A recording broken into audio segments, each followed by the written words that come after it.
my dears. My name is Joanna, and I welcome you to the Johanna Draconis, the Deconstruction of PTSD podcast. In this episode, we will talk about a quite somber topic, but it is very important to me. The topic of how we are just a few seconds away from death.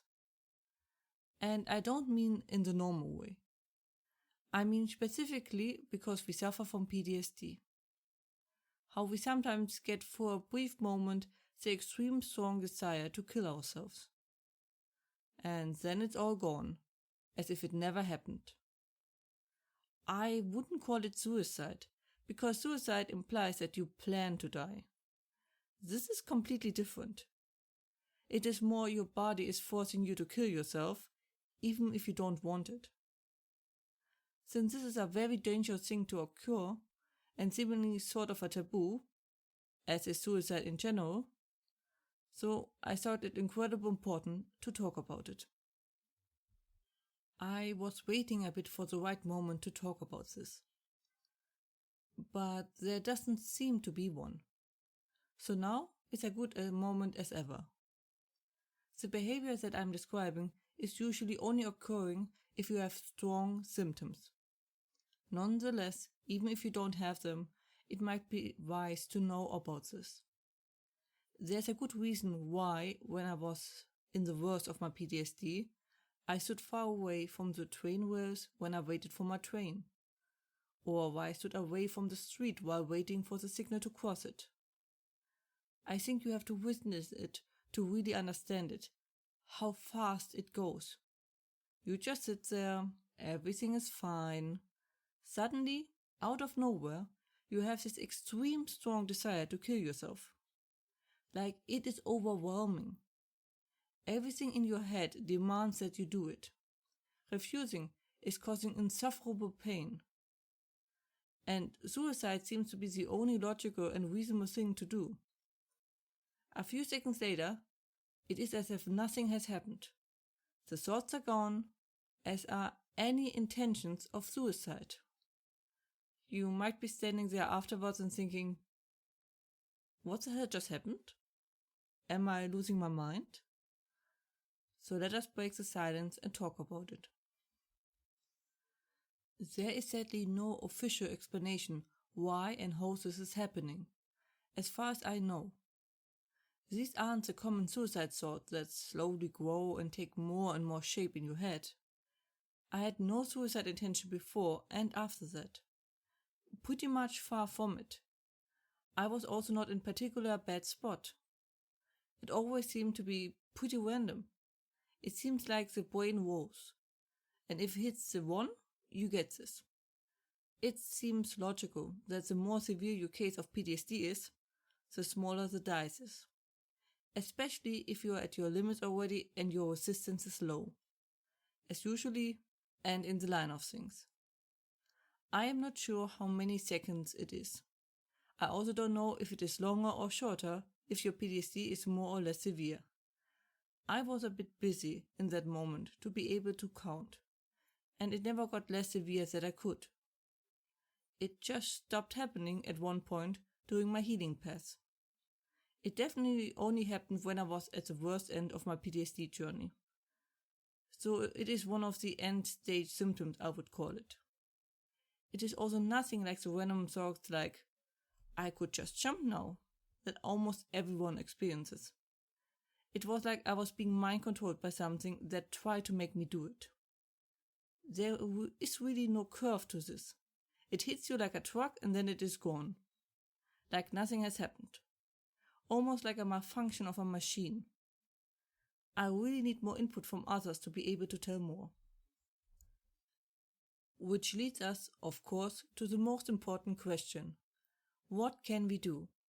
Sadly, not all too much. Of course, getting better is the only way to truly get rid of them. But that may take a bit. So what do we do in the meantime?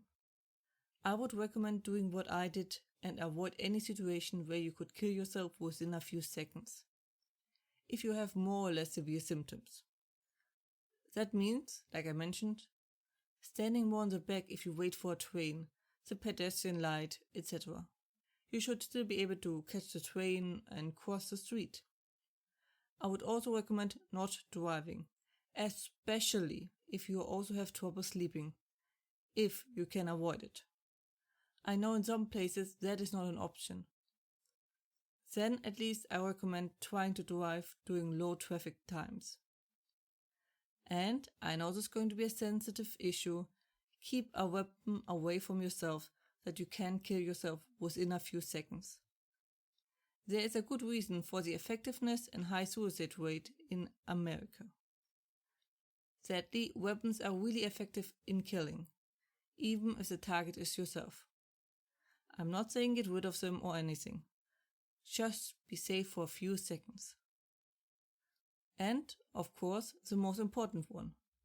Try not to push your boundaries and save energy. The more you push your boundaries, the more likely you are gliding into a worse category. Which makes, of course, this more likely to happen. Just try to stay safe and protect yourself. It can really happen so fast. I was thinking about what I could possibly say after such a topic. And I'm going to use a bit of a cop-out. The absolute changing landscape of Mother Nature. From horror movie to green. Very green. I am fascinated by this effect every year. It just seems to be happening overnight.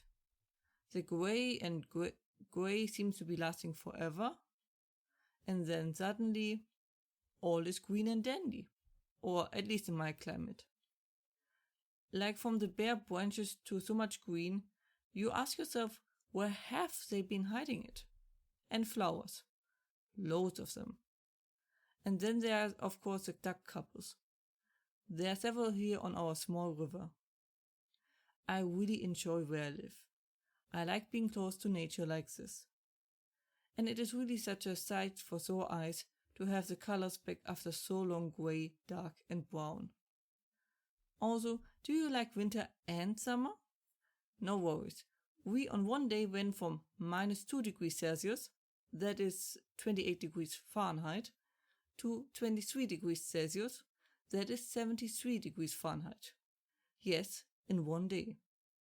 The days before and after, we had similar temperature differences. This is crazy. Also, the sun is back. Slowly getting warm, but quite far from scorching yet. All in all, it is a nice spring. It is a shame we can't enjoy it as much as we would like at the moment.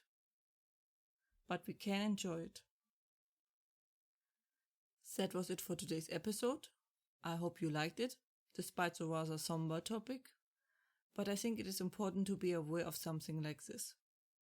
Please be careful, and if you have any questions or feedback and the like, please let me know at contactme@johannatakonis.com. More information and transcripts you can find, as usually, under johannatakonis.com/podcast, and links are in the description. I hope to see you next time. Watch yourselves and have a wonderful time.